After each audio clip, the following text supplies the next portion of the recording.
રાજકોટ જિલ્લાના ધોરાજીના ઝાંઝમેર અને શનાળા ગામમાં ગામની નદીમાં પ્રદૂષિત પાણી જેતપુર ડાઇંગ દ્વારા ઠલવાતું હોવાથી ગામજનોએ આક્ષેપ સાથે પ્રાંત કચેરીએ આવેદનપત્ર પાઠવ્યું હતું। ઝાંઝમેર ગામ અને શનાળા ગામની ખેતીલાયક જમીનમાં ડાઇંગનું પ્રદૂષિત પાણી ઠલવાતું હોય તેને લઈને ઝાંઝમેર ગામ અને શનાળા ગામના ખેડૂતોમાં રોષ જોવા મળ્યો હતો અને આ ડાઇંગનું પ્રદૂષિત પાણીને કારણે જમીનની ફળદ્રુપતા ઘટી ગઈ છે અને આ પ્રદૂષિત પાણી લઈને ખેડૂતોને મુશ્કેલીઓ સહન કરવાનો વારો આવ્યો છે। ત્યારે ઝાંઝમેર ગામ અને શનાળા ગામના આગેવાનોએ ખેડૂતોએ ખેતરમાં દૂષિત પાણી ઠલવતા માફિયાઓ વિરુદ્ધ કાયદેસરની કાર્યવાહી કરવામાં આવે અને તેને લઈને આજે ઝાંઝમેર ગામ અને શનાળા ગામના ખેડૂતો પ્રાંત કચેરીએ પહોંચ્યા હતા અને આવેદનપત્ર આપ્યું હતું।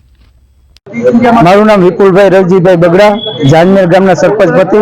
કાલે જ્યારે વરસાદ ચાલુ હતો એ દરમિયાન હોકડાની અંદર આ જે કેમિકલ યુક્ત પાણી છે તે છોડી અને ઝાંઝમેરની નદીમાં આવેલું છે, જે નદીનું પાણી અમે લોકો અમારા ગામની અંદર ઘર ઘર સુધી વિતરણ કરીએ છીએ, જેથી અમારા ગામની અંદર જે ચામડીના રોગો, કેન્સરના રોગો વધી રહ્યા છે, જેથી અમે લોકો આજે ડેપ્યુટી સાહેબને આવેદનપત્ર દેવા આવ્યા છીએ અને અમે એમાં આવેદનમાં ઉલ્લેખ આપ્યો છે કે જો આ કારખાનું 25 તારીખ સુધીમાં બંધ કરવામાં નહીં આવે તો ઝાંઝમેર ગામ તેમજ શનાળા ગામ સંયુક્ત રીતે બંધ પાડી અને આંદોલન કરશે અને આજે જે ખેડૂત છે જે પોતાના ખેતરમાં જે વાવેતર કરે છે ત્યારે તેમનો પાક નિષ્ફળ રીતે સુકાઈ જાય છે, જેથી આ સાહેબને વિનંતી કરું છું કે આ કારખાનું તાત્કાલિક બંધ કરવા। દેવદાનભાઈ મુછડિયા, સામાજિક અગ્રણી। આજે અમે ઝાંઝમેર અને શનાળા ગામના લોકો પ્રાંત અધિકારી સાહેબ ધોરાજીને રજૂઆત કરવા માટે આવ્યા છીએ કે શનાળા અને ઝાંઝમેરની વચ્ચે જે અનુરાગ પ્રોસેસિંગ નામનું કારખાનું છે એના દ્વારા ગંદુ પાણી, સિલિકોટ વાળું અને કેમિકલ વાળું ગંદુ પાણી ડેમમાં અને નદીમાં છોડાઈ રહ્યું છે। સાથે સાથે જમીનની અંદર બોર કરી અને બોરની અંદર આ ગંદુ કેમિકલ વાળું પાણી જઈ રહ્યું છે, જેને કારણે જમીનના તળ બગડી રહ્યા છે। ખેડૂતોને બે વખત વાવણી કરવી પડે છે ત્યારે પાક ઉગે છે।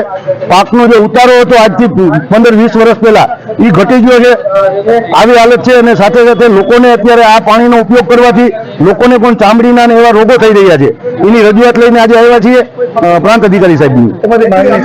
અમારી માગણી એ છે કે આવા યુનિટો બંધ થવા જોઈએ અને આવા યુનિટોને મંજૂરી આપી છે એ પોલ્યુશન કંટ્રોલ બોર્ડના અધિકારીઓએ આપી છે અને એ લોકો જ્યારે રજૂઆત કરીએ છીએ ત્યારે 5-15 દિવસ કારખાનું બંધ કરી અને મહિના દિવસ કોઈ પાછું ચાલુ કરાવી દે છે અને પોતે હપ્તા લે છે। આ પ્રથા બંધ થવી જોઈએ અને ખરેખર કાયદેસર કાર્યવાહી થવી જોઈએ।